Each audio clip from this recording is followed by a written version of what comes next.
There any like sci-fi movies that spring into your mind when you think about the future of technology, where things might be going? Yeah, in general, I think that movies are inspiring on this topic, but some of them are mostly dystopian. It sounds insane, but I am seeing companies that are working on designing what the future of the sky looks like. Recently, we've had great movies like Her, which is, where the actor falls in love, or the main character falls in love with the operating system. That's a very, very thoughtful movie. So that's my favorite.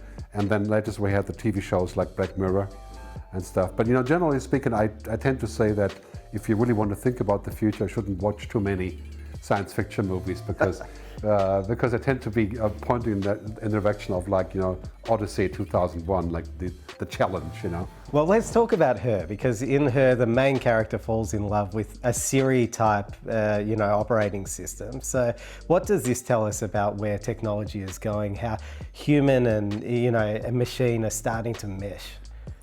Yeah, I think the possibility of machines to kind of act like the human or to simulate humans is really progressing very quickly. Like a Google Duplex is able to speak to a person without them understanding that it's not a person. We have Siri, Cortana, the voice agents, all these kind of things. In a couple of years, we can speak to machines as if they were friends, and they can speak to us like they were us, right? And that is confusing for people, right? And it's also a little bit misleading because in the end, the way that these machines think and act are just simulations of what they know about us, right? They're not actually conscious, or they are machines. They don't exist. So, and it's very hard for people to understand that the machine who could speak this well is not actually human. It's like at the end of the movie Her, the computer confesses to the guy that she has 3,500 other lovers, right? Because she doesn't have a body, right? So that's when we realize that, the machine is not at all like a human. Right? And I think it's a common confusion that people think of machines as if they were somewhat like us, which they are not. Is there anything that you're seeing out there in the arts that, gives you some inspiration about what the future of leadership might look like? I still recall the Jetsons Okay. and watching the Jetsons as a kid. And it sounds insane, but I am seeing, companies that are working on designing what the future of the sky looks like. What the future of, we talk about the Internet of Things. Yep. We're all at varying levels of comfort around the adoption of that technology. The reality though is that the next phase after the Internet of Things is the Internet of Actions. And what that's about is about saying, what are the rules and decisions I'm comfortable for machines to make without me? And what are the decisions and actions I am uncomfortable with my devices taking without my approval. So when you think about the future, is there anything in science fiction or popular culture that inspires you or terrifies you? Yeah, inspires me and definitely terrifies me. So of course the classic references like George Orwell 1984, Fahrenheit 451, Space Odyssey 2001.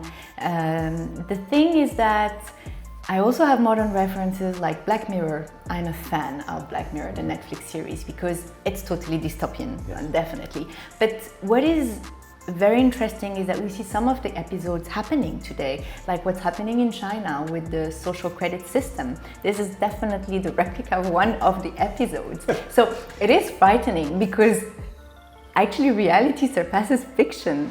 And then you have on the other side this kind of space race or space quest, of Elon Musk with SpaceX and Jeff Bezos with Blue Origin and Richard Branson with Virgin Galactic.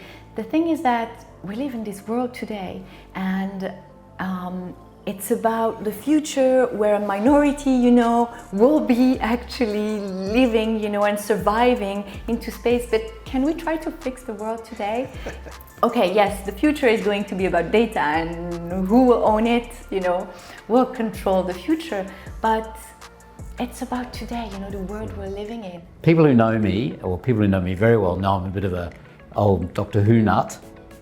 And that might sound a bit geeky and dorky, but I've known the program since I was a young child, since it first started. So I feel like I've travelled the world and travelled the globe with these guys over their many sort of generations. What I love about that show is they do look at all the possibilities, but then they always come back to the humanity.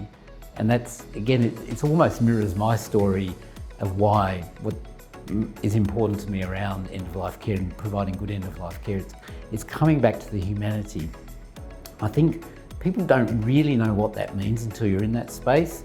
I think the closest you get to it, as we've seen when there's been terrible disasters, the bushfires, the floods, the natural disasters where people pull together and they kind of put their differences away and they support each other, and you get this real sense of kind of connection with each other. And I think that's, if people wanted to think about what is it like if you orchestrate and have a good death, it's finding that same level of connectivity. So that, I think that's a good way to look at it. And so that kind of inspires me when I do reading or see films, when they look at the sci-fi side, they look at the future, they look at the things that could be, but they really come back to what's important and what's really basic humanity.